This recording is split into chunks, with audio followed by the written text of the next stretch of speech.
Kemudian yang terakhir saya beri ijazah tentang Al-Fatihah ya, karena ini surat yang populer. Kalau saya ijazahi Quran 30 juz pasti sampean nggak hafal. Atau ijazah surat Baqarah, kalau mau Baqarah mau. Ijazahi surat Baqarah mau 2 juz setengah. Mau Mas Asep?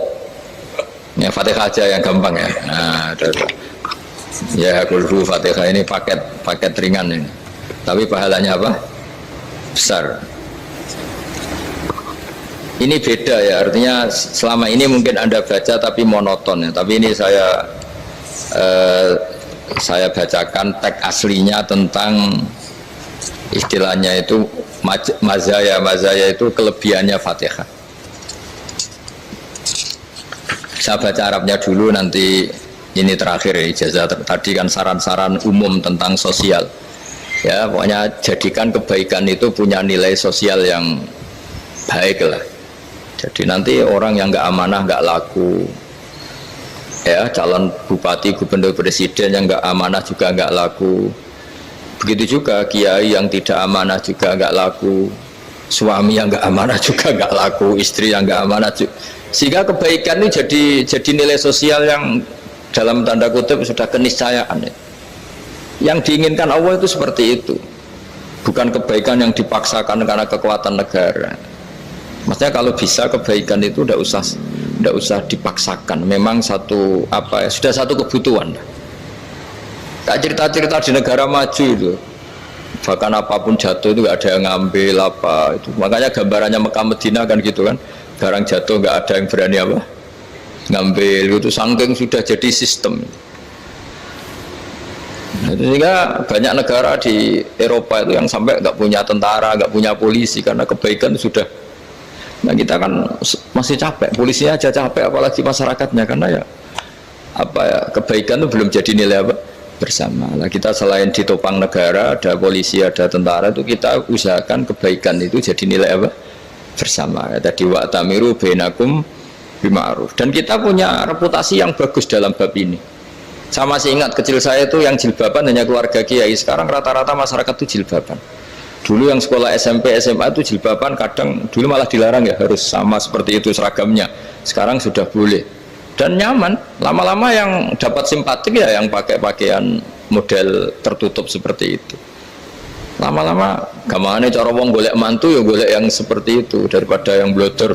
Lama-lama jadi nilai bersama. Ya ingin saya seperti itulah. Di terminal juga sama. Orang mau makan cari warung yang kelihatan ada ayat kursinya, pakai jilbab, atau paling tidak dia nggak mungkin lah nyuguhkan yang tiren atau yang haram. Akan ada garansi sosial, ada apa? Ada garansi apa? Sosial dengan penampilan yang soleh itu kan, masa iya nyuguhkan oplosan babi gitu misalnya itu. Jadi nilai sosial itu harus harus benar-benar jadi nilai, sehingga negara biar nggak capek-capek. Polisi juga gak capek kan, karena tugasnya corong Jawa mau ngawat-ngawati tok, tapi tidak perlu tegang karena kebaikan sudah jadi nilai bersama. Ya, ingat-ingat ya ayatnya tadi, wa'tamiru bainakum bima'ruf. Jadi kebaikan itu harus jadi nilai bersama. Iktimar itu menjadi urusan bersama. Makanya kalau kita rapat besar disebut apa? Muktamar. Muktamar itu urusan bersama. Ya tadi imamnya sholat juga menopang Gojek karena nggak lama-lama nopang Grab, nopang Kernet, nopang penjaga Indomaret, penjaga bensin, pom bensin. Nah dia hanya punya waktu 5 menit terus imamnya baca Baqarah kan. Iya imamnya mursyid, mungkin dia tambah lama tambah dapat aplaus dari muhibbinnya, tapi makmumnya dia tambah lama tambah dapat penghormatan dari pecintanya, tapi kitanya wah khusyuk wali kan, dia dapat status naik lah. Kita yang sudah tidak ikut jadi wali diganggu pekerjaannya. Kalau ada imam seperti itu sampai mufarokoh saja, niat ya Allah sampai sini saja saya makmum orang itu, silakan orang itu punya urusan sendiri dengan jenengan, ya sudah, atau salib saja ya itu boleh. Kalau dalam fikih namanya apa? Mufarokoh.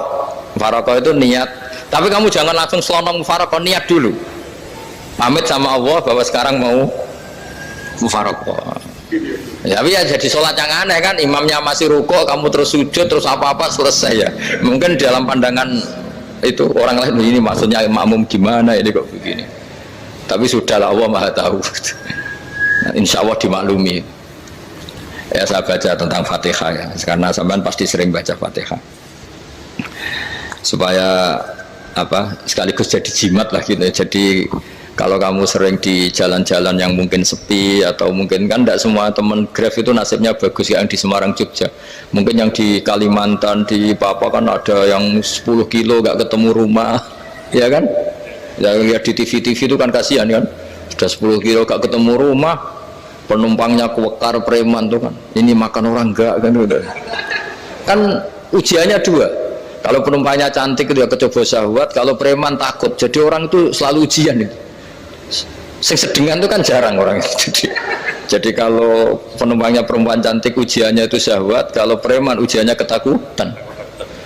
Kalau orang yang lemah bawa uang ujiannya kamu ingin garong. Jadi hidup itu memang semuanya ujian. Liyabluwakum ayyukum ahsanu amala. Makanya saya sering ditanya oleh teman-teman, Gus, nah ujiannya kenal wong wedok elek piye? Sama, kenal wong ayu ujiannya syahwat, kenal wong elek ujiannya ngenyek, itu sama-sama dosa. Syahwat ya dosa, ngenyek juga dosa. Wah elek keriting untune metu ya dosa, ngomong gitu. Kadang-kadang orang berpikir enak kancanan wong elek gak dosa. Kata siapa? Kancanan wong elek itu ya dosa, karena bawaannya ngenyek. Ngenyek itu menyepelekan itu. Makanya saya itu ya nggak mau berteman sampean. Nanti kan bawaannya ngenyek atau seneng ya tidak tahu. Ya sudah ada takdir saja, kalau ketemu ya tak ulang ngaji gitu. Tapi ini ngaji terakhir, setelah ini ngaji biasa aja, tidak usah resmi gini. Ngaji kok resmi aneh. Pokoknya nanti suatu saat kalau pandemi sudah berlalu saya akan ngaji Rebona, ini ngaji. Ini ngaji yang kurang bagus karena ngatur kiai kurang berkah ini. Nanti tapi ya lumayan lah masih mau ngaji. Ngaji kok tanggal ini jam ini. Sekarang suatu saat kamu tak panggil, Mas Wahyu datang ke sini jam ini, tidak mesti bisa. Mungkin pas ada acara apa, oh, maaf ke sini pas ngecek, pas apa. Jadi ya sudah, tapi tak maafkan, enggak apa-apa. Takdir ya. Tak bacakan supaya sampean tahu keramatnya Bismillah. Nah sebelum saya bacakan Bismillah Fatihah, tak beritahu tentang ilmu tafsirnya, karena ini penting sekali. Fatihah itu dawuhnya Allah, tentu itu dawuhnya Allah. Saya ulang lagi, itu kalam Allah. Tapi yang sudah diberikan kesampaian ke kita semua, sehingga seakan-akan itu menjadi dawuhnya kita ke Allah. Jangan salah loh ya, Fatihah itu dawuh Allah, tapi sudah diberikan ke kita, sehingga posisi kita itu yang punya itu. Nah kenapa ini perlu dijelaskan? Karena nanti ada kalimat iyyaka na'budu wa iyyaka nasta'in. Kalau itu masih kalam Allah, berarti Allah ngomong ke kamu, ngendikan ke kamu, kepadamu aku menyembah. Masa Allah menyembah kamu? Nah sehingga ilmu tafsir itu menyelesaikan itu dulu ya. Saya ulang lagi ya, sebelum sampean sering baca Fatihah, aku yakin ya sering baca, tapi barokahnya tidak paham itu tidak pernah janggal. Enggak paham itu ya penting supaya tidak iskal, tidak janggal. Sebetulnya di kalimat itu ada yang janggal. Kalau Fatihah itu kalimatnya Allah atau kalam Allah, bagaimana dengan kata-kata iyyaka na'budu? Masa Allah ngendikan ke kita, kepadamu kami menyembah? Masa Allah menyembah kita?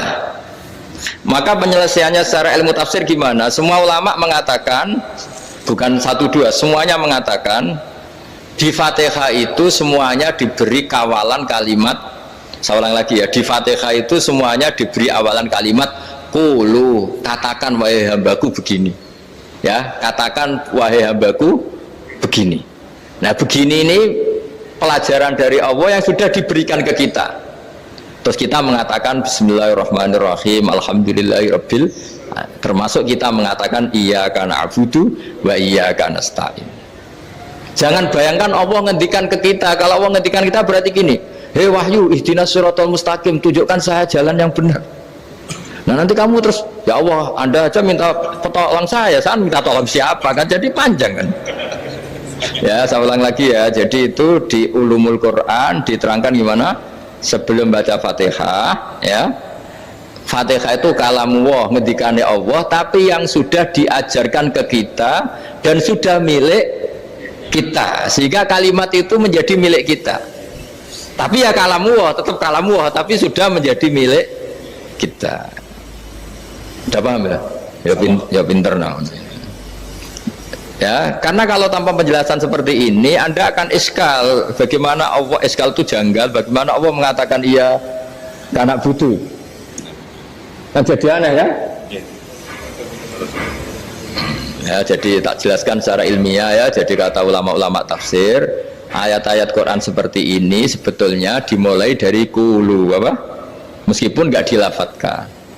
Itu kan sama dengan qul huwallahu ahad Muhammad, katakan kalau Tuhan itu satu. Ya namanya Quran itu kan kalam Allah, membina nabinya, membina umatnya. Makanya dikatakan atau enggak, di sini tersembunyi kata qulu, katakan. Ya.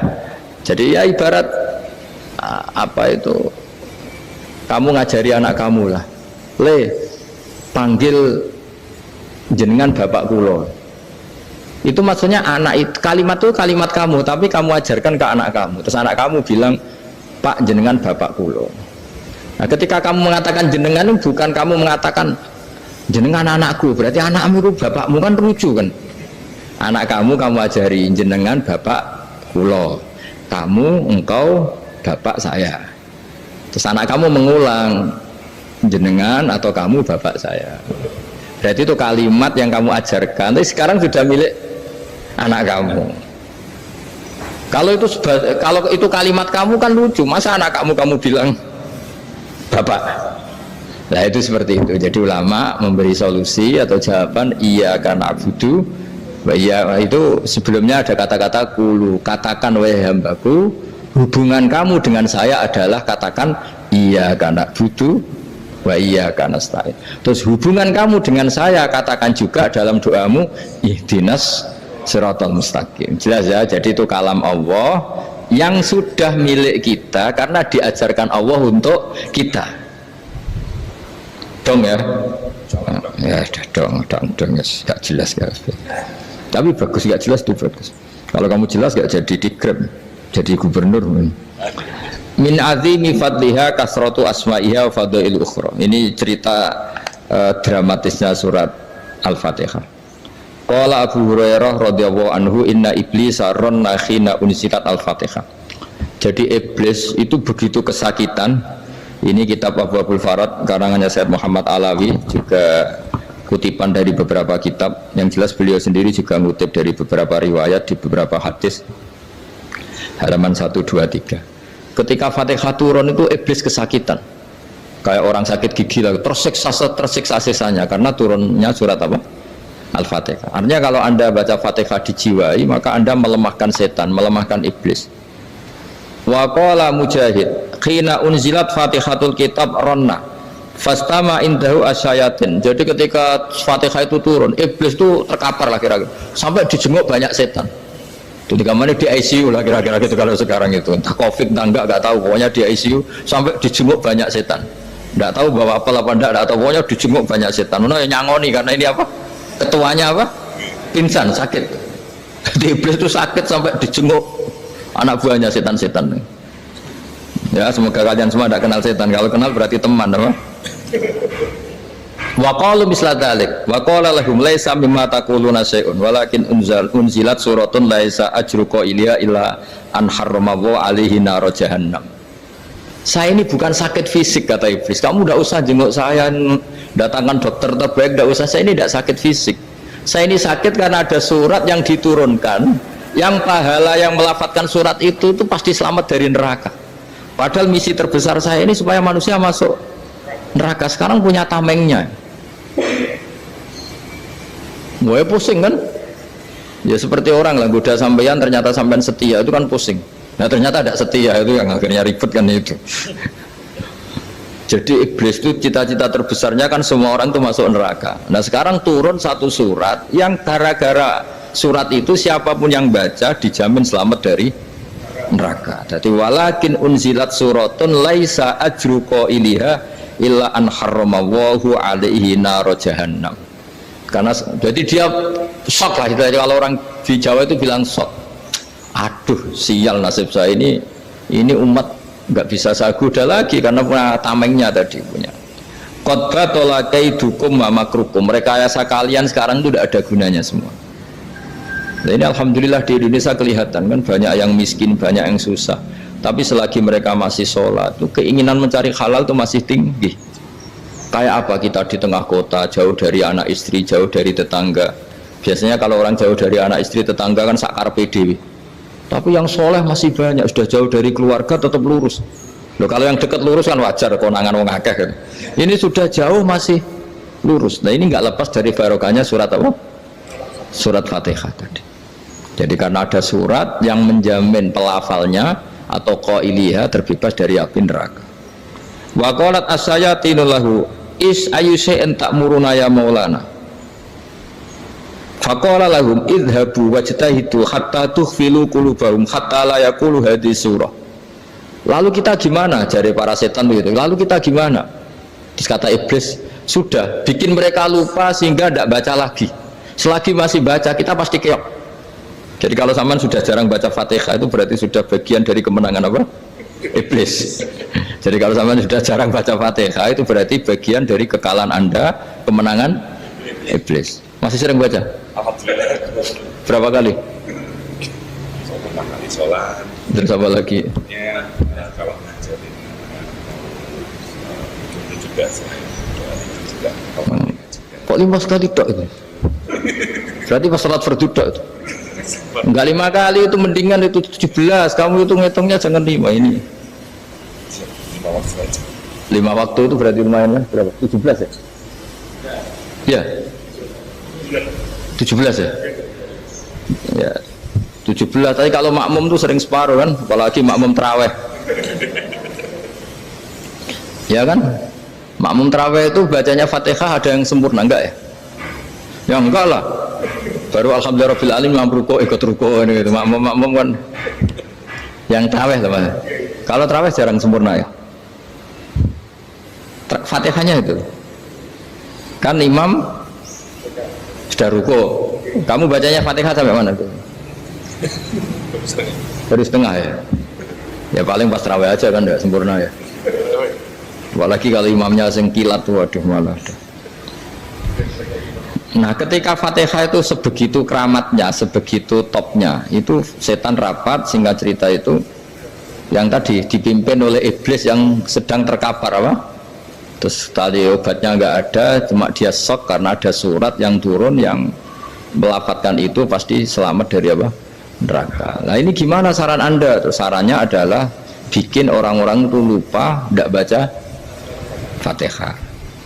Nah ini rapatnya iblis. Idhabu wajtahidu hatta tukhfilu qulubahum hatta la yaqulu hadhihi surah kala yuksiru qira'ataha wa la yakunu lahum ajrun wa thawabun bal yakunu lahum adzabun wa iqabun.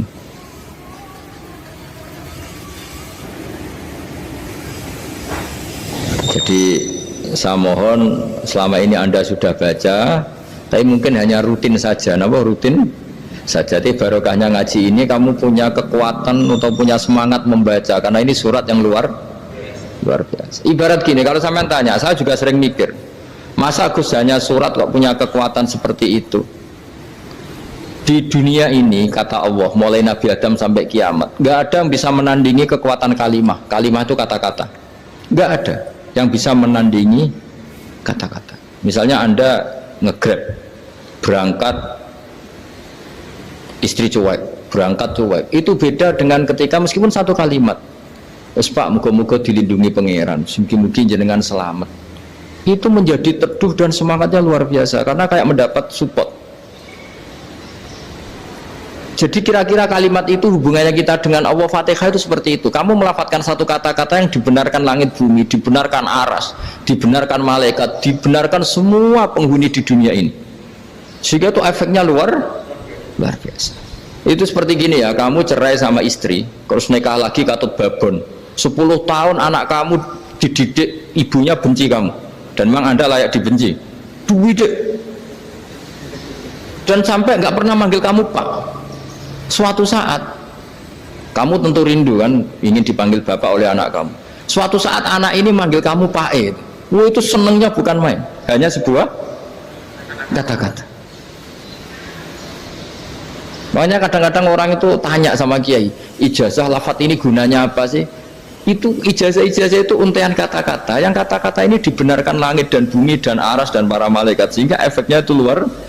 Nah ibarat seperti itulah, kamu melafadzkan Fatihah itu melafadzkan kata-kata yang dibenarkan Allah dan Rasul dan semua malaikat, semua penghuni langit, maka ini efeknya pasti luar. Nah di sini lah orang-orang dulu itu tahu keramatnya itu, sehingga ketika melawan Belanda, melawan Jepang dulu itu kalimat-kalimat itu menjadi mantra yang luar biasa. Doa lah, doa yang luar biasa. Tapi di era modern karena orang sudah tidak ngerti itu, dianggap itu mantra, jimat, khurafat, bid'ah, waduh ribet menemal. Sebetulnya tidak seperti itu. Memang kata-kata ini kekuatannya luar biasa. Sama kesakitan hati kamu juga karena itu. Wis ngojek wangilan. Lha Pak di bojo kok kowe gagahe tok kere. Wah, iku seling terus mesti. Padahal kalimat itu kan tidak melukai secara fisik, tapi apa kerjanya sesuk sarasa-rasen. Karena terus dengan pengadilan seperti itu kan, ngapain kerja demi perempuan yang seperti ini? Lagi-lagi kata-kata ini luar. Nah bayangkan kalau kata-kata itu adalah kalimat yang diajarkan Allah lewat Rasulnya, lewat malaikat Jibril. Kayak apa kekuatannya itu? Nah, kira-kira Fatihah itu gitu. Kalimat yang baik, kalimatan thayyibah diajarkan oleh Allah dan Rasul. Kayak apa kira-kira kekuatannya? Pasti luar biasa. Wong support yang dikatakan istri kita, anak kita aja luar biasa, apalagi ini support yang diajarkan Allah dan Rasul. Ya makanya saya mohon kalau baca Fatihah, baca kalimat-kalimat thayyibah ketika sholat itu dijiwai. Ya misalnya Rabbana lakal hamdu mil'us samawati wa mil'ul ardi wa mil'u ma syi'ta min syai'im. Engkau zat yang layak dipuji, dan pujian ini memenuhi langit dan bumi. Karena kita tahu nggak ada sejengkal di alam raya ini kecuali di situ ada rahmat Allah. Misalnya kamu bisa lewat sampai rumah saya, kamu mungkin anggap biasa saja. Coba kalau ngalami likuifaksi, tahu-tahu bumi ini ambles, bisa ngelewati yang likuifaksi itu luar.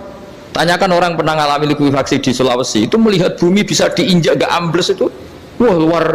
Sampai nggak ngalami itu sehingga lewat bumi ya biasa aja. Coba kalau ngalami seperti tidur, ya biasa aja. Coba kalau ada gempa, bahwa bumi tenang ini sudah nikmat yang luar biasa. Masa kamu ngakui nikmat nunggu digituin? Ya kan? Nah, makanya baca Fatihah dijiwai lah, bahwa ini kalimat yang luar biasa. Nah, saya teruskan ya. Warwa Muslimun fi sahihihi an Ibnu Abbas radhiyallahu anhuma annahu qala bainama Jibril alaihi salam qaidun dan Nabi itsami anaqidan min fawqih farofa arok faqala hada babun minas sama futihal yawma lam yuftaqadhu ilal yawm fanazala minhu malakun faqala hada malakun nazza ilal ardi walam yanzil qattu ilal yawma fasallim waqal abshir binuraini qad uti tahuma lam yu'tahuma nabiyyun qablak fatihatul kitab wa khawatimu suratil baqarah. Jadi suatu saat Jibril ini jagongan kira-kira gitu sama Rasulullah, tahu-tahu langit itu gemuruh. Langit gemuruh, kata Jibril, terus semuanya ngangkat kepala ke langit. Ini pintu langit baru ini dibuka, yang sebelumnya tidak pernah dibuka seperti ini. Turunlah malaikat, yang malaikat ini pun malaikat spesial, yang nggak malaikat murahan lah kira-kira gitu, yang nggak pernah turun ke bumi kecuali juga saat itu. Dengan penyambutan yang luar biasa, dengan semuanya tidak pernah terjadi, hanya karena surat Fatihah. Jadi ini surat yang luar biasa, pengawalannya lewat malaikat yang spesial, nggak pernah turun di dunia kecuali saat itu. Penyambutannya juga nggak pernah seperti itu, baru seperti itu. Jadi semuanya itu spesial. Nah kenapa ini spesial? Karena di situ ada isi puja-puji kepada Allah Subhanahu wa Ta'ala. Ada ikrar kita, alhamdulillah rabbil alamin ar-rahmanir rahim. Ikrar ini penting. Kalau contoh paling gampang gitulah, kamu punya istri selama ini cerewet terus, suatu saat ngomong, Pak, tak angen-angen rawono wong lanang koyo sampeyan. Itu langsung tidak ada lelaki sebaik engkau. Itu sama senengnya, masya Allah, karena ada ikrar dari seorang istri ke kamu. Nah bayangkan kalau ikrar kita sebagai hamba diakui oleh Allah Subhanahu, maka ikrar ini akan dicatat sebagai kebaikan kita yang kita panen nanti di akhirat. Karena ada ikrar, kita ikrar bahwa alhamdulillah rabbil alamin, kita ikrar ar-rahmanir rahim, kita ikrar maliki yaumiddin, kita ikrar iyyaka na'budu wa iyyaka nasta'in. Sampean misalnya jadi orang Indonesia, ketemu orang Indonesia yang makmur di Jerman, terus lupa Indonesia.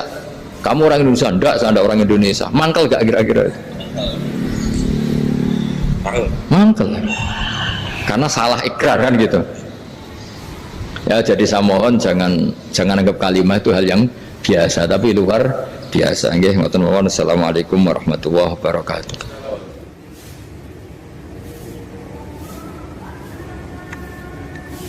Saya berkali-kali kampanye di mana-mana lah, kampanye dan menganjurkan.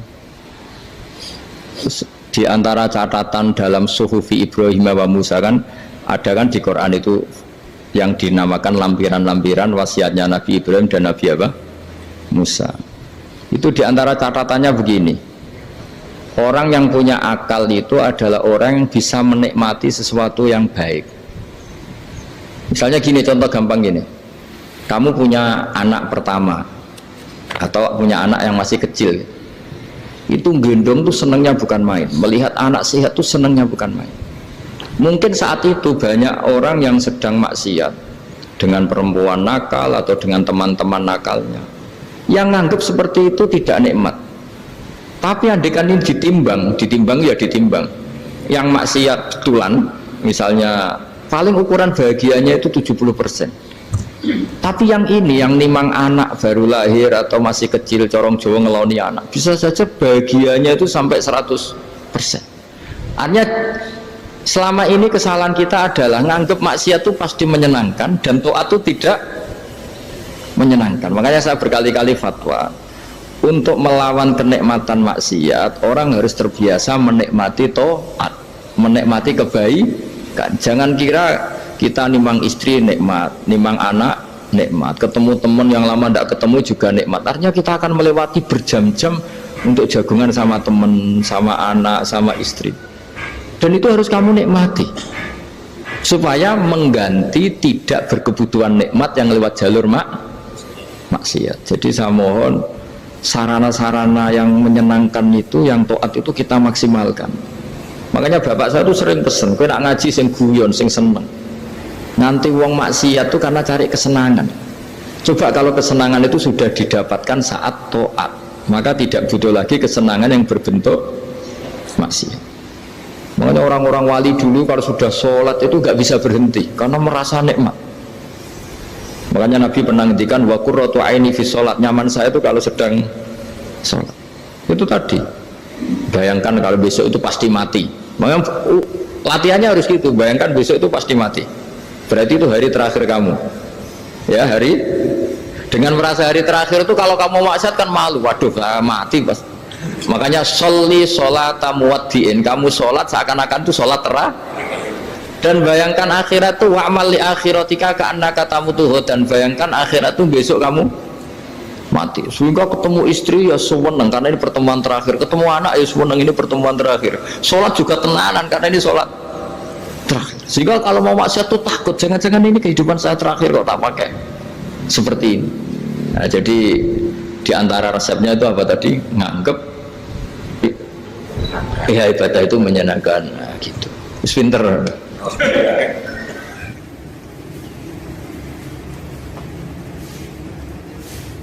Oke, satu pertanyaan lagi, Gus. Ini ada pertanyaan dari teman-teman mitra driver Grab.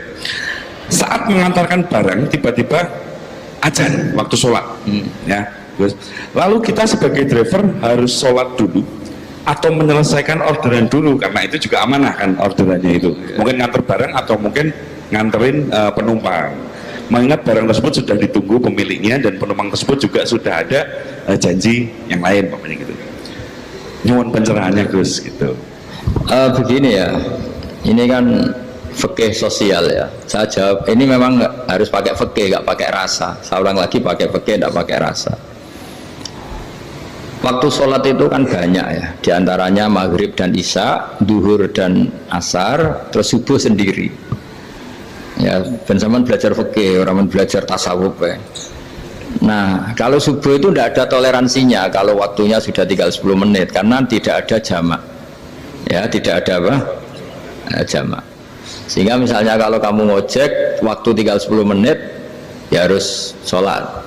Tapi kalau sekedar dengar azan Ya, ini penanyanya kayaknya itu teman kamu, jadi fikihnya kayak kamu, nggak jelas. Adzan itu kan bukan akhir waktu sholat. Adzan itu bukan akhir waktu sholat, tapi awal sholat. Itu udah harus supir Grab, udah harus supir Gojek. Meskipun kamu makan ada adzan ya teruskan saja, kan udah akhir waktu sholat.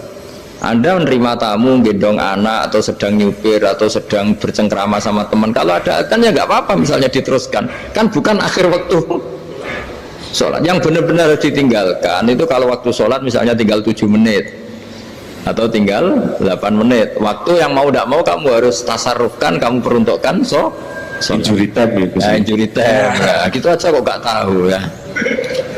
Nah, lalu misalnya, kalau pertanyaan tadi mestinya kelasnya itu kelas afdoliyah, utamanya gimana? Kalau wajibnya belum ada, karena kan waktunya masih panjang. Jadi pertanyaannya bukan wajibnya, tapi sebaiknya, karena ini semuanya belum mendesak kan. Andai kan kamu teruskan nganter barang kan tidak ada jaminan waktunya habis. Padahal kalau kamu memaksa sholat, mungkin citra kamu sebagai supir Grab tidak baik karena dianggap mengabaikan konsumen. Nah, terus kedua menyangkut jarak. Oke, seperti itu. Nah, sekarang kalau pertanyaannya dibalik, makanya yang dibalik ini agak ribet. Waktu sholat tinggal 8 menit. Ada konsumen yang minta diantarkan saat itu dan acaranya ke mall happy-happy, maka fatwa kita sebagai ahli fikih, ya tantang saja, saya mau sholat dulu, kalau nggak sabar ya silakan cari yang lain kalau acaranya ke mall. Tapi kalau acaranya kelahiran atau transfusi darah atau mau nganterin darah ke pasien yang sudah koma, maka kita langsung, karena ibadah sosial itu didahulukan mengalahkan ibadah yang haknya Allah. Karena Allah itu zat yang tidak butuh ibadah kalian. Tapi kalau pasien ini kalau nggak nang kesampaian darahnya mati misalnya. Jadi kamarnya Allah lebih apian lah gitu. Makanya masyhur kalau dalam fikih hak Allah sama hak adami ini dimenangkan hak adami. Tapi bukan karena Allah kita kalahkan. Allah tidak butuh itu semua. Jadi dikalahkan tapi bukan karena kalah, justru karena tidak butuh. Ya ibarat gini lah, Allah itu saking baiknya Allah kan pasti di atas orang tua kita, itu pasti saya ulang lagi, baiknya Allah pasti di atas orang tua kita saja baik, apalagi Allah. Misalnya orang tua kamu butuh uang 5.000, adik kamu butuh uang 5.000, adik kamu yang kecil atau ya, kira-kira orang tua kamu tuh nyuruh dikasihkan beliau ke adik kamu, kira-kira saja ke adik kamu. Nah Allah itu saking baiknya, hal yang terkait Allah, misalnya tadi sholat tepat waktu sama ibadah sosial itu disuruh ibadah sosial. Karena ini kalau nggak kesampaian transfusi darahnya atau apalah, atau kamu dokter yang harus mengurus operasi waktunya tinggal 5 menit, kamu harus ngoperasi pasien dulu karena Allah bisa menerima sholat kamu. Nah, tak terangkan lagi ini fikih terus. Lalu sholat yang apa? Kalau sholat itu antara maghrib dan isya, dan nanti yang terlambat itu maghrib, kita ngikuti ulama yang mengatakan jika ada darurat maka maghrib dan isya boleh dijamak meskipun tidak atas nama pergi. Kan jarak kamu kan tidak jarak masafatu qasrin. Artinya apa? Misalnya saya dokter harus operasi, waktu saya tinggal 8 menit mau maghrib, ternyata harus ada operasi. Kalau saya nggak nangani mati, saya harus operasi. Dan nanti waktu saya maghrib habis itu tidak harus dikatakan qadha atau yang mengeluarkan maghrib dari waktunya. Bisa saja menurut ulama dianggap boleh dijamak takhir dengan isya karena kondisinya masih waktu jam'in. Begitu juga duhur dengan asar.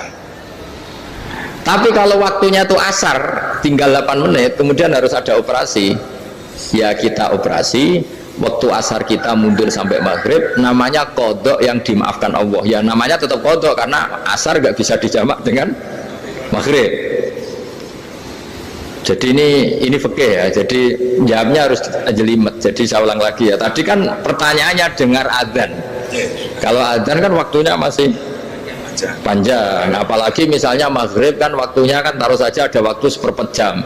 Ternyata andaikan kamu antar hanya butuh waktu 7 menit, kan nggak ngefek sama saya nyanda. Nah, nyanda.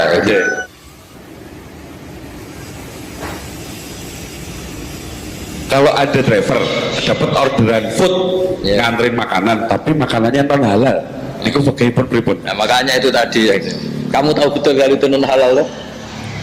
Kalau itu sudah tahu pasti non halal, Nah, iya tadi. daging Tyrannosaurus ngoten mungkin. Ya, makanya tadi itu memang PR kita di semua profesi. Saya ulang lagi, itu PR kita di semua apa? Profesi. Jadi ya itu makanya pentingnya istighfar tuh di situ tuh sudah kita sebagai ulama menghalalkan tidak mungkin, mengharamkan kamu juga demo ini pekerjaan Gus. Tapi yang jelas itu tidak bisa dihindari. Ya sama lah seperti orang di bis itu. Kadang-kadang kan didoain semoga semua penumpang hasil ke tempat masing-masing, dan kalau ada copet berarti kan doain copet juga hasil tujuannya. Jadi di semua profesi itu resikonya. Makanya tadi saya bicara tentang fikih. Kaidah umumnya menolong maksiat itu ya bagian dari maksiat, menolong taat itu bagian dari taat. Mau tidak mau harus ada hukumnya. Setidaknya barokahnya tahu hukum. Kalau kita salah belum istighfar gitu, sudah salah nggak merasa salah gitu. Jadi barokahnya tahu hukum itu paling enggak kan kita ya istighfar lah. Kan ya tadi seperti paket misalnya, kan ada saja orang paket yang jelas-jelas barangnya itu haram, tapi atas nama profesionalitas kan mungkin tetap dikirimkan, tapi barokahnya ngerti hukum dia istighfar. Nah tapi karena kalau kita menyarankan sudah ada usah pekerjaan yang lain banyak nanti kan rai-rai potongan tawakal jika ada ngono kan ya repot tuh. Nah kalau kita kiai guys gak apa-apa terus pangeran suge menurut sampean harusnya terus nuntut Gus saya karena fatwa jenengan saya sekarang miskin ini gimana pertanggung jawabannya ya ribet kan. Tapi saya ulang lagi itu seninya ngelola kehidupan semuanya seperti itu. Jadi makanya kita nggak pernah berhenti berdoa Rabbana dzolamna anfusana, karena dalam sisi semua hidup kita pasti ada unsur nggak benernya gitu ya. Saya ulang lagi pokoknya kaidah umumnya itu menolong taat itu ya ikut bagian dari taat, menolong maksiat ya bagian dari maksiat. Tapi ya tadi ya kita harus istighfar kan. Cuma tadi yang jelas-jelas maksiat dan kita tidak tajassus. Saya ulang lagi, tidak tajassus itu neliti wong nanti jelimet. Jadi misalnya ada perempuan mau ngojek ke sini ya diantar saja, jangan tanya detail itu apanya mbak, hubungannya dengan kamu apanya mbak. Wah ya ribet kalau jadi kepo. Wassallallahu ala sayyidina Muhammadin walhamdulillahi rabbil alamin.